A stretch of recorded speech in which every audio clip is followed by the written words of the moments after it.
Thank you so much for your time, Mr. Brian. My first question is the U.S. maximum pressure on Islamic Republic of Iran continue until when? Because if they don't change behavior, what's next plan? Well, right now the Iranian regime is managing economic collapse because the supreme leader continues to choose military aggression over diplomacy. And at some point, we hope the supreme leader will start making better decisions for his people and for the region. President Trump has made clear that our campaign of maximum economic pressure is going to continue. We have restored military deterrence, which was lost under the Obama nuclear deal. The regime today faces a crisis of legitimacy and a crisis of credibility with its own people. And we're very pleased with the success that our foreign policy has had. We've been running the same foreign policy since October of 2017 when President Trump first announced the new approach that we would be taking, which is very different than the prior administration. And so it's hard to know how this all ends. We would like to resolve our differences diplomatically. The Iranian people certainly deserve a more representative government. And right now they have a government that represents them very badly, not only inside Iran, but to the rest of the world. Iranian people, you constantly said that you support Iranian people. What kind of support? I hear that you send them some humanitarian stuff, but what kind of support at all? Well, I think I would contrast what we're doing with what happened in 2009 during the Green Revolution, when the Obama administration, I think in order to get going on an Iran nuclear deal, really maintained its focus on the regime and lost its focus on the Iranian people. And so that's why during the Green Revolution you had people holding up signs asking whether President Obama stood with the Iranian people or stood with the regime. So when we came to office, the first time that there were protests in November of 2017, in January of 2018, everybody from the president to the Secretary of State to the Vice President all publicly supported the Iranian people and gave voice to their demands on the government. And we have been doing this ever since. The president is now tweeting in Farsi on a regular basis directly to the Iranian people. And we've also expanded the space through our sanctions. I think we've expanded the space for people to protest the regime. This is great. There is a rumor that you are secretly support a opposition group. This is true? Do you support any opposition group? We don't support any opposition group. We support the Iranian people, and I meet regularly with the Iranian diaspora.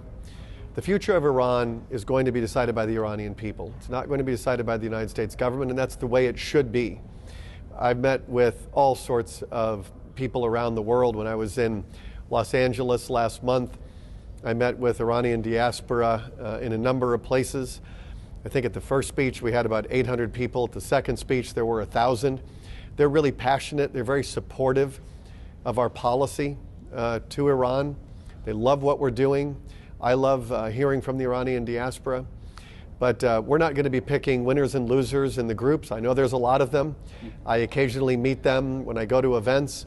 But that's not our job to play favorites with all the different groups. Let me talk about another issue. Islamic Republic of Iran has announced that has increase in nuclear activities. Do you have any plan for, what's your plan actually, prevent Iran from achieving its nuclear weapon? After President Trump responded to the strike that Iran did on the counterstrike to Qasem Soleimani, he came out to the press corps in the White House, and the first thing he said was, the Islamic Republic of Iran will never have a nuclear weapon. The president is very focused on this, and the Iran nuclear deal really gave the regime a path to a nuclear weapon. And the president got out of it. It was the right thing to do. We're in a much better position to deny the regime a nuclear weapon. Your question was about, that they have been breaking their commitments, their nuclear commitments, repeatedly every 60 days. They've increased the purity of enrichment. They've also increased the stockpiling. And so we've been monitoring that very closely. We want to make sure that they're not getting any closer to a nuclear weapon. But the fact that we're having this conversation reveals the big mistake of the Iran nuclear deal. It allowed them to enrich. Well more than half of the countries in the world today that have peaceful nuclear power don't enrich. You don't need to enrich. And so we think there's an opportunity. If Iran wants to have peaceful nuclear power, there are ways to do that. Russia can do the enrichment, or France can do the enrichment. Iran doesn't need to enrich. That was a UN Security Council standard that the Chinese and the Russians and the US and the UK all unanimously supported. It passed repeatedly in the Council. The Obama administration gave away that prohibition as a concession to the regime. It was a mistake, and the 12 demands that Secretary Pompeo announced when we left the deal, number one is no enrichment. And if we can restore that UN standard, we don't need to have this question anymore about whether the regime is closer to a nuclear weapon.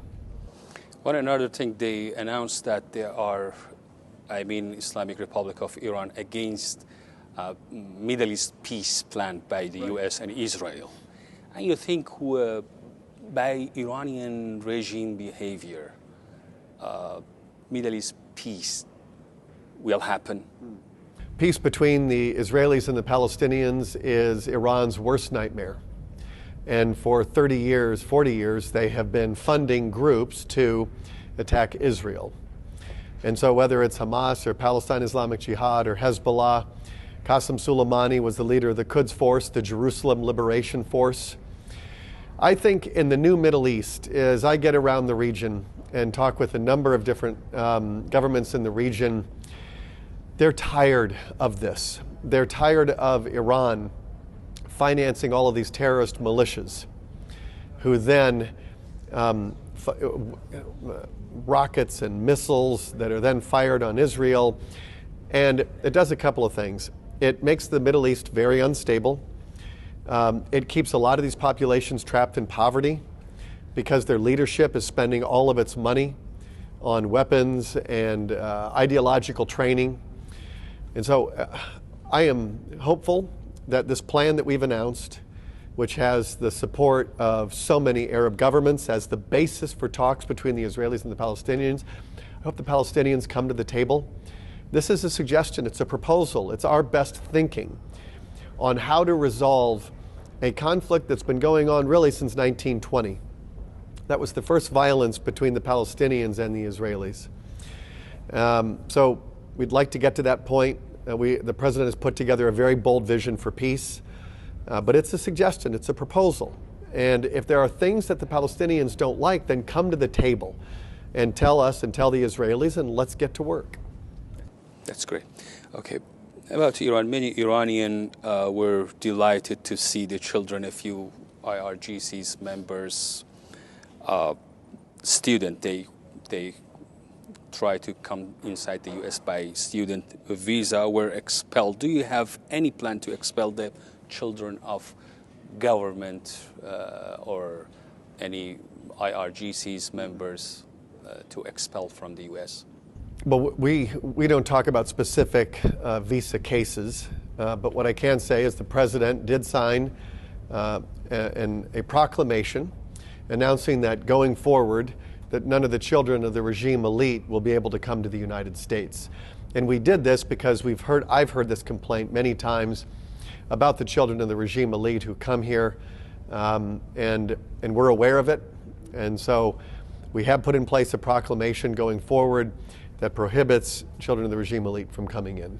I present a petition for Iran by name of Free Internet to Iran, signed by 169,000 people. Now they are asking me what happened. This petition for White House and for administration, President Trump administration. What can I tell them? Do you have any plan to help Iranian people to access to internet when Iranian regime cut off internet? Well, when I came into office, I started working with technology companies in Silicon Valley and elsewhere to see if we could get some technologies that would help the Iranian people circumvent when the regime tries to prevent people from communicating during a protest. Now, I do know that tens of thousands of Iranians have used some of these tools that we were able to grant exemptions from our sanctions regime for these technology companies to do some work in Iran. So the Iranian people already are in possession of some of these tools, and we know that tens of thousands have used them. But the Iranian regime took the unprecedented step of shutting down the internet. And so we have since had a number of meetings here in the Trump administration to figure out the lessons learned from when the regime does a complete shutdown of the internet. Now remember, when they did that, they also shut down all electronic commerce. And the regime lost a lot of money during that period when they shut down the internet. So it's not something that they can do without big costs to themselves. But we are looking at technologies. Every time the regime does something, we then try to come up with a way to help the Iranian people.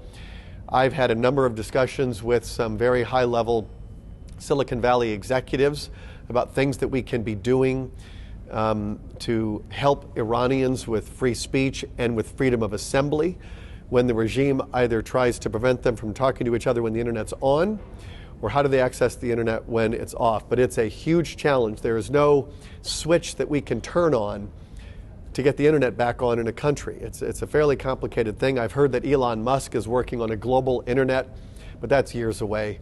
There are things that we're working on, and we're going to keep working at it. Great. Are you engaged any negotiations with Iran, direct or indirect? And if you want, because Iranian regime said before than everything, they should remove sanctions. What are you doing? We're not going to pay for a meeting. There's not going to be any sanctions relief for a meeting, but the President and Secretary Pompeo have said in the past that they would meet without preconditions if they would like to have a conversation, but the Supreme Leader has rejected that, and he has not allowed any of his diplomats to talk with Americans. That's fine. We gave him a choice a year and a half ago. He can either, come to the table, or he can manage economic collapse. He continues to choose economic collapse. That's his decision. We're very happy with our strategy to Iran. The regime's facing its worst financial crisis and its worst political crisis in its 40-year history. This is a mess of the regime's own making. The Iranian people know that we stand with them and we support them. The Iranian people know that we have weakened this regime in ways that has no precedent in this 40-year history.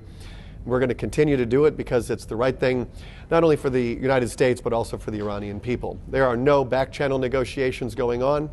Everything that you see that's happening is happening in the public space.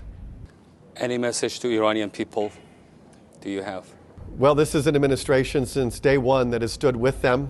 We understand their hopes and their ambitions for a government that truly represents them. And I'm going to keep doing everything I can to help them. I think so much of what we would like to see the regime do differently is very much like the Iranian people. The president's going to continue to tweet in Farsi to talk directly to them. So there's a lot of good work ahead. Stay tuned. Thank you so much. Okay, thank you. Thank you again. Thanks. Thank you so much.